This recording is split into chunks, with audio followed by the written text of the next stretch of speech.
할렐루야. 자, 옆 사람 보시면서 이렇게 고백하겠습니다.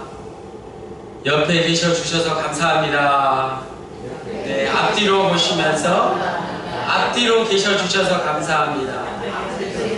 자, 무술년 2018년 무술년 새해 복 많이 받으십시오.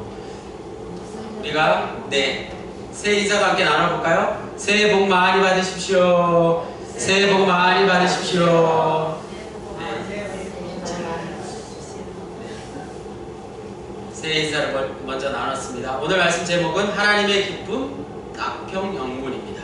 자, 먼저 시 한 편을 우리가 다 같이 한번 읽어보겠습니다. 이 시는 조효정 지방장관님께서 지으신 시입니다. 한 사람이라는 시인데요. 다 같이 장관님께서 이렇게 시를 적어서 보내주셨는데 이렇게 읽어보겠습니다. 시작. 한 사람이 서 있는 곳이 아름답습니다. 한 사람의 힘이 너무 위대합니다. 한 사람의 사랑이 빛을 발휘합니다. 한 사람의 수고가 눈물이 되었습니다. 한 사람의 자리가 너무나 크고 깊습니다. 한 사람의 손길이 위로가 됩니다. 한 사람의 인내가 결실이 되었습니다. 그 한 사람이 바로 당신입니다. 그 한 사람은 또한 당신 옆에 있습니다. 2017년 한 해 수고 많으셨습니다.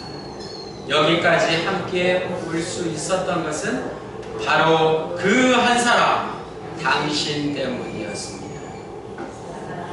사랑하는 당신은 위대한 사람, 존경받을 만한 사람, 축복의 사람입니다. 할렐루야.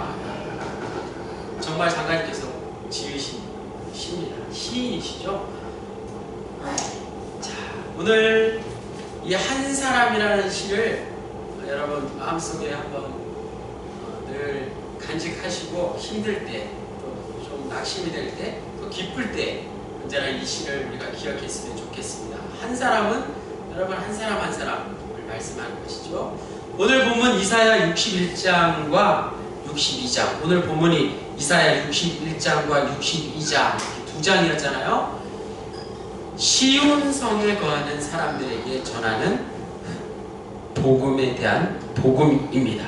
구체적으로 이사야 61장이 시온성 안에 거하는 사람들에게 초점이 맞춰졌다면 62장은 시온성뿐만 아니라 예루살렘에 거하는 모든 이들에 대한 약속의 성취에 대한 말씀이 되었다는 것입니다. 자, 그러면 예루살렘은 우리가 알겠는데, 예루살렘 잘 아시잖아요. 예루살렘은 잘 알겠는데 시온은 무엇일까요? 시온에 대해서 우리가 구체적으로 한번 알아볼까요? 먼저 찬양을 한번 불러볼게요. 제가 어릴 적부터 불렀던 찬양인데 오늘 말씀을 준비하면서 찬양이 몇 곡 있습니다. 생각이 나는데 여러분 멜로디 한번 들어보시면 아실 겁니다. 한번 불러볼까요? 나는 시온성을 향해 가겠네. 높은 그 성 영광이로다. 내가 그 성에 도달한 그때에는 그 아침에 영광 보겠네. 아름다운 시온산에 순례자는 올라가겠네. 아름다운 시온산에 순례자는 올라가겠네. 시온산의 의미에 대해서 우리가 먼저 한번 나눠보겠습니다. 시온산은 예루살렘 성전 시온문 밖에 위치한 산을 말해요. 예루살렘 성전에 여러 개의 문이 있는데 시온문이라는 게 있어서 그 문 밖에 있는 산을 시온산이라 예전부터 불렀습니다. 이곳은 사진에서 보듯이 예루살렘 도시 산이니까 당연히 높은 곳에 위치한 곳이고, 또 도시의 남쪽 지역에 해당하는 지역이라고 합니다. 구약성서에 이 시온이라는 지명이 많이 언급되고 있고 유대인에게도 예루살렘이나 성지를 일컫는 말로 그렇게 사용되기도 합니다. 시온이라는 단어가 성경에 찾아보면 무려 150여 차례 이상이나 나온다고 합니다. 그리고 다윗성, 하나님의 성으로 묘사되고 있습니다. 성지 순례를 가보면 이 시온성 안에, 시온산 안에 그 유명한 다윗의 무덤이 있고, 또 최후의 만찬 장소도 있고, 또 마가의 다락방도 있고, 베드로의 통곡 교회 등이 세워져서 많은 유적을 이 시온산에서 볼 수 있다고 합니다. 시온산은 그림에서 보시는 것처럼 사막 어디에서 보아도 아름답고 아주 그런 잘 보이는 위치에 있습니다. 구약 성경에 처음으로 이 시온산이 등장한 것은 예루살렘의 가나안 원주민 바로 여부스족이 이 시온 산성에 머물렀는데 다윗 시대에 와서 시온 산성을 빼앗아서 다윗성이라고 또 불리기도 했습니다. 그래서 시온성 하면 다윗의 많은 시에 나오는 다윗성을 의미하기도 합니다. 그런데 시온은 넓은 의미에서 예루살렘 전체를 가리키는 말이고, 그런 의미에서 시온산 자체가 예루살렘의 신앙인이라고, 이스라엘의 신앙의 상징이라고 할 수 있습니다. 다윗의 무덤과 역대 왕들의 많은 무덤이 바로 이 시온산에 묻혀있는 것은 결코 우연이 아닙니다. 오늘 본문의 배경이 되는 바벨론 포로기에 시온이란 넓은 의미로 그들이 잃어버린 조국 땅 전체, 예루살렘뿐만 아니라 온 이스라엘 전체를 가리키는 말이 되기도 했습니다. 따라서 이스라엘이 하나님의 거룩한 백성이 된 그 거룩한 땅을 일컫는 말 시온이 되었고, 이제 예루살렘으로의 귀향을 의미하는 말로 시온을 되찾는 것으로 묘사되고 있습니다. 가장 예루살렘을 재건하는 가장 강력한 표현이 바로 시온을 되찾는 것이라 이사야서에 기록되어 있습니다. 시편 137편 1절 말씀에 보면 우리가 바벨론의 여러 강변 거기 앉아서 시온을 기억하며 울었도다, 이렇게 이야기하고 있습니다. 여기서 시온은 바로 이스라엘 전체를 말하는 것이죠. 시온이라는 단어는 지역을 상징하는 의미를 넘어서 영적인 의미로 사용되고 있다는 사실입니다. 구약에서 시온은 한마디로 정리하자면 시온은 이스라엘, 하나님의 백성을 말하는 것이었습니다. 그런데 신약에 와서 이 시온은 곧 하나님의 나라를 뜻하는 말이 되기도 했습니다. 천국을 말하는 것이죠. 히브리서 12장 22절에 그러나 너희가 이른 곳은 시온산과 살아계신 하나님의 도성인 하늘의 예루살렘에 이르렀다, 이렇게 기록되어 있고, 베드로는 이사야 28장 16절 말씀을 인용해서 그리스도를 시온의 초석이라고 언급했습니다. 누구를? 예수님을 시온이라고도 말했다는 거예요. 베드로전서 2장 6절 내가 택한 보배로운 모퉁이 돌을 시온에 두노니. 어디에 두었다고요? 시온에. 모퉁이 돌을 시온에 두었다. 그를 믿는 자는 부끄러움을 당하지 아니하리라. 시온이 이제 예수 그리스도를 또 일컫는 말이 되기도 했습니다. 지리적으로 시온산은 현재 예루살렘과 팔레스타인과 여러 민족들의 분쟁의 중심에 위치해 있습니다.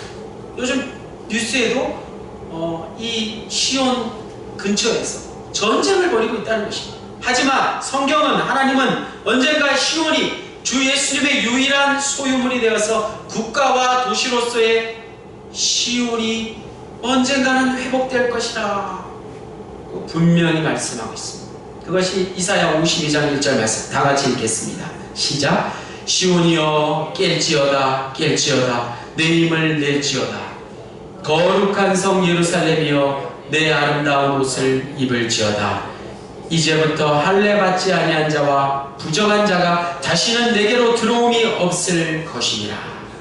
시온은 예수님의 재림과 함께 이 땅에 도래하는 마치 천국과 같은 하나님의 나라를 의미하기도 합니다.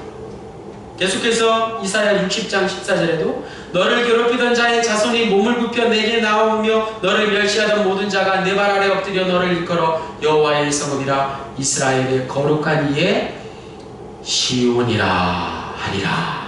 시온은 하나님의 나라요 천국을 말하는 것이. 자, 말씀을 준비하면서 저는 또 이 찬양을 한번 불러봤습니다. 이 찬양의 가사가 또 오늘 말씀에 나오는 시온의 의미가 너무 잘 통하는 것 같아요. 한번 불러볼까요? 저 멀리 배는 나의 시온성 오 거룩한 곳 아버지 집 내 사모한 집에 가고자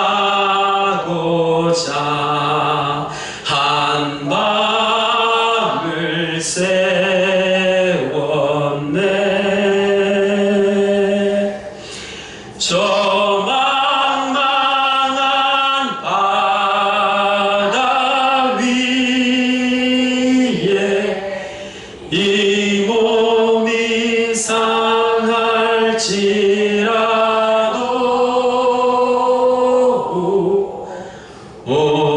오늘은 이곳 내일은 저고 주 복음 전하리. 아멘. 오늘 말씀의 제목 하나님의 기쁨 낙평영문과 연관이 있습니다. 구체적으로 우리 낙평영문을 오늘 말씀 제목에 언급한 이유는 다름 아니라 시온이, 지금까지 말씀드린 시온의 이 의미가 우리 낙평영문과 같다는 것입니다. 한국 구세군의 개전과 거의 1, 2년 차로 어깨를 나란히 하는 낙평영문의 개영 107주년은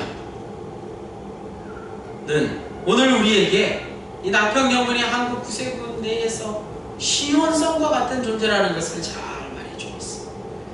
그동안 앞서 나눈 한 사람처럼 우리가 나눈 그 시, 한 사람이라는 시에 등장하는 한 사람처럼 이곳에서 눈물을 흘리며 기도하며 헌신한 한 사람이 있었기에 오늘 우리가 이 시간에 이렇게 모여서 예배할 수 있게 된 것 아니겠습니까? 지금도 전국 곳곳에 세계 곳곳에 우리 낙평영문의 출신 사역자들이 순례자가 되어서 복음을 전하며 또 이것을 그리워하며 눈물을 흘리며 기도하고 있지 않겠습니까? 그렇다면 오늘 우리 이곳 낙평영문에 모인 우리가 해야 할 일은 또 무엇이겠습니까? 나 역시 내가 처한 위치에서 그들처럼 순례자처럼 복음을 전하며 사는 것입니다.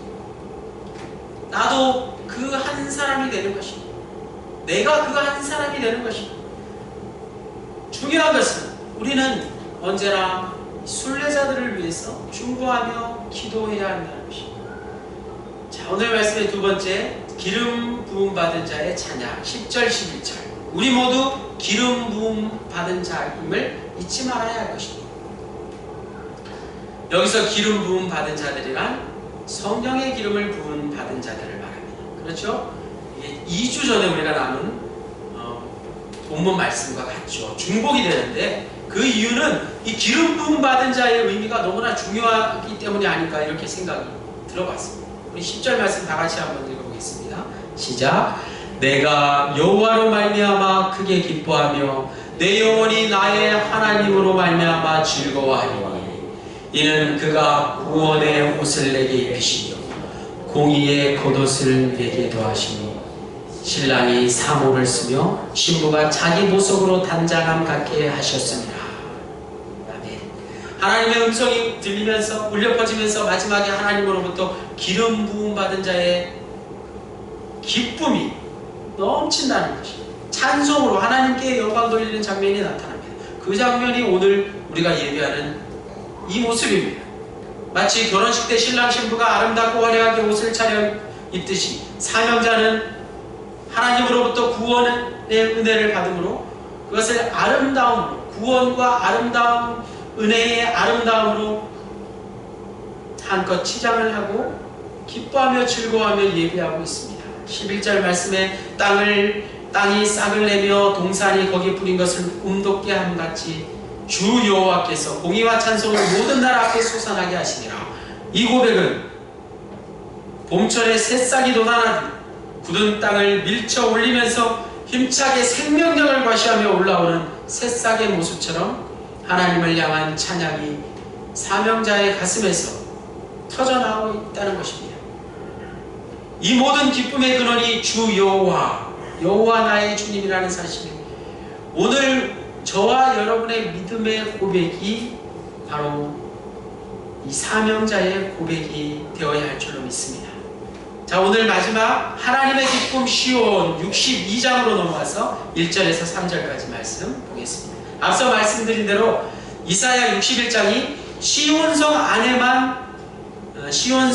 거하는 이들, 시온 사람들에게만 초점을 맞췄다면 이제 62장에 와서는 시온 사람들뿐만 아니라 예루살렘 성과 이스라엘 모든 이들에 대한 약속의 성취에 대한 말씀이 이어지고 있습니다. 다시 말해서 오랜 세월이 지난 오늘 우리를 포함해서 그리스도인 모두에 대한 약속의 성취에 대한 말씀이 되었다는 것입니다. 하나님의 기쁨 시온이라는 말은 하나님의 기쁨 낙평영문이 되는 것입니다. 하나님의 기쁨, 저와 여러분의 이름을 넣으셔도 되는 것입니다. 예루살렘은 의인화되어서 나타나고 있으며 예루살렘의 회복을 넘어서 아름답고 영광스러운 예루살렘의 모습이 등장하고 있습니다. 다양한 이미지가 드러나고 있는데 그 가운데서 시온과 예루살렘이 신랑을 맞이하는 신부로 등장하고 있다는 것입니다. 그래서 아름다운 왕관을 쓰고 있는데 이것은 마치 왕의 임명식, 대관식의 모습과 같다는 것입니다. 예루살렘은 더 이상 폐허와 절망의 땅이 아니요 하나님께 기쁨이 되고 왕관과 면류관의 그런 이미지 속에서 완전하게 회복될 것이라는 말씀입니다. 하나님께서 예루살렘을 사랑하시기 때문에 예루살렘을 다시 일으켜 세우시고 구원하는 일에 전력을 기울이신다는 말씀입니다. 신부를 기쁨으로 맞이하는 신랑이 신이 나서 열심히 일하는 모습과 같습니다. 여기서 예루살렘은 곧 우리 낙평영문이 될 수도 있고 저와 여러분의 가정이 될 수 있고 저와 여러분 자신이 될 수 있는 것입니다. 우리 같이 1절 말씀 읽겠습니다. 시작. 나는 시온의 의가 빛같이 예루살렘의 구원이 횃불같이 나타나도록 시온을 위하여 잠잠하지 아니하며 예루살렘을 위하여 쉬지 아니할 것이죠. 시온의 회복을 알리는 첫 나팔소리와 같습니다. 여기서 내가 누굽니까? 나는 여호와 하나님인 것 같이 들리는데 본문 전체를 볼 때 예언자 이사야를 말하는 것이죠. 이사야가 하나님의 말씀을 인용해서 전하고 있습니다. 예루살렘이 회복되고 아름다운 성이 될 때까지 예언자가, 사명자가 결코 쉬지 않을 것이라는 각오를 잘 보여주고 있습니다. 특히 빛과 횃불의 이미지를 통해서 상대적으로 현재는 캄캄하고 어둠이 존재하는 그런 암흑 가운데 있다는 것을 동시에 말해주고 있습니다. 하지만 이 어둠은 빛이 오면 단숨에 물러간다는 사실입니다. 빛이 어둠을 단숨에 깨뜨리듯이 이제 폐허가 된 예루살렘은 새로운 예루살렘으로 파격적으로 급격하게 회복될 것이라는 사명자의 선포의 말씀입니다. 마지막으로 2절에서 3절까지 이방 나라들이 내 공의를 무도왕이 다 내 영광을 볼 것이요 너는 여호와의 입으로 정하실 새 이름으로 일컬음이 될 것이며 너는 또 여호와의 손의 아름다운 관 내 하나님의 손에 왕관이 될 것이라. 예루살렘에게 여러 가지 새로운 이름들이 붙여졌습니다. 새 이름이 붙여졌습니다. 예레미야 선지자는 예루살렘을 여호와의 보좌, 예레미야 3장 17절에 라고 새 이름을 붙였고, 또 여호와는 우리의 의라, 예레미야 33장 16절에 그렇게 예루살렘에 새 이름을 붙였습니다. 또 에스겔 선지자는 여호와께서 거기에 계시다, 에스겔 48장 35절. 우리 번역된 한국말을 말씀드려서 그런데 원어로는 예루살렘에 새로운 이름을 붙인 것이죠. 그런데 주목할 것은 예루살렘에게 매번 선지자들이 새로운 이름을 붙였지만 예루살렘이라는 이름이 오늘 우리에게 그대로 유지되고 있다는 사실입니다. 매번 새로운 이름이 붙여졌지만 예루살렘이라는 원래의 이름이 사라지지는 않았다는 것입니다. 따라서 새 이름은 새로운 메시지를 강조하는 상징적인 이름으로 그 역할을 다하고 있다는 것입니다. 그러니까 불리는 이름이 중요한 게 아니라 그 이름의 뜻이 중요하다는 말씀이죠. 그 이름이 어떤 의미를 갖고 어떻게 그 이름에 걸맞게 변화되느냐, 그것이 중요한 것입니다. 3절에 가서 관과 왕관, 여기서 관은 면류관을 말하고 관은 임금이 쓰는 왕관을 말하는데, 면류관은 주로 결혼식 때 썼다고 합니다. 왕의 왕관과 결혼식의 면류관을 생각해 보십시오. 아름답고 장엄한 모습이지 않습니까? 그런데 중요한 것은 그것이 누구의 손에 들려져 있냐 하는 것입니다. 바로 하나님의 손에, 하나님의 능력에 의해서 예루살렘이 이렇게 아름답고 장엄한 영광을 차지하게 될 것이라는 말씀입니다. 자, 오늘 말씀을 통해서 앞서 말씀드린 대로 이사야 62장은 이사야 62장은 2017년 한국 구세군의 궁극표 미래로 나아가는 공동체, 이사야 62장 10절 말씀의 본문에 들어있는 말씀이기도 합니다. 그러니까 2017년 새해 첫 예배, 2017년 1월 1일도 주일이었습니다. 오늘 마지막 12월 31일도 주일이고요. 1월 1일 첫째 주일날 우리가 이사야 62장 본문을 가지고 말씀을 나누는데, 마지막 주일날 나눈 말씀도 이사야 62장 말씀이 되었습니다. 참 놀랍죠? 2017년을 새롭게 시작하면서 함께 나누었던 말씀이 오늘 우리에게 어떻게 기억되고 있습니까? 여기서 잠시 2017년 1월 1일 나누었던 말씀을 잠깐 다시 한번 나눠보겠습니다. 예루살렘에게 여러 가지 새로운 이름이 붙여졌습니다. 하나님의 신부가 될 것이라는 뜻과 하나님의 백성으로 제자리에 다시 돌아올 수 있다는 것, 제자리를 찾을 수 있다는 의미로 새로운 이름이 붙여졌습니다. 마찬가지로 우리 예수 믿는 사람들에게도 새로운 이름이 붙여져야 한다는 것이죠. 오늘 예수 믿는 자들에게 어떤 이름이 붙여져야 합니까? 우리를 세상 사람들이 무엇이라고 부릅니까? 기독교인, 크리스찬, 어느 교회 교인, 이것으로 충분합니까? 우리는 예수 믿는 사람다운 새로운 이름으로 세상 사람들에게 불려질 수 있어야 된다는 것입니다. 하나님을 진심으로 사랑하고 하나님과 함께 살기를 원하는 사람을 누군가가 해바라기를 돋아서 주님만 바라본다 해서 주바라기라고 불렀던 것처럼, 초대교회 교인들이 성령 충만하여 모이기를 힘쓰고 필요한 것을 함께 나눈 것으로 세상 사람들은 그들을 그리스도인이라고 불렀던 것처럼, 초대교회 공동체를 사랑의 공동체라, 부활 생명 공동체라 불렀던 것처럼, 우리 낙평영문이라는 이 교회 공동체가 세상 사람들에게 무엇이라고 불려지기를 원하십니까? 오늘 말씀을 통해서 하나님의 기쁨이 되는 낙평영문 공동체로 불려지기를 원합니다. 시온성을 향해 나아가는 한 사람, 묵묵히 자기 해야 할 일을 열심히 다하는, 최선을 다하는 그 한 사람이 일하는 교회, 하나님의 기쁨 낙평 영문이라는 이름으로 많은 사람들에게 불려지기를 원합니다. 언제나 자신에게 주어진 일을 최선을 다하며 묵묵히 자기 자리에 서 있는 한 사람처럼 하나님의 기쁨이 되시는 저와 여러분 모두가 되시기를 주님의 이름으로 간절히 축원합니다. 하나님 감사합니다. 12월 31일 마지막 주일을 맞이하여서 우리 공동체가 한 사람이 일하는 교회, 하나님의 기쁨이 되는 낙평영문 되기를 간절히 빌고 원하며 예수 그리스도의 이름으로 기도하였습니다. 아멘. 다 함께 자리에서 일어나셔서 663장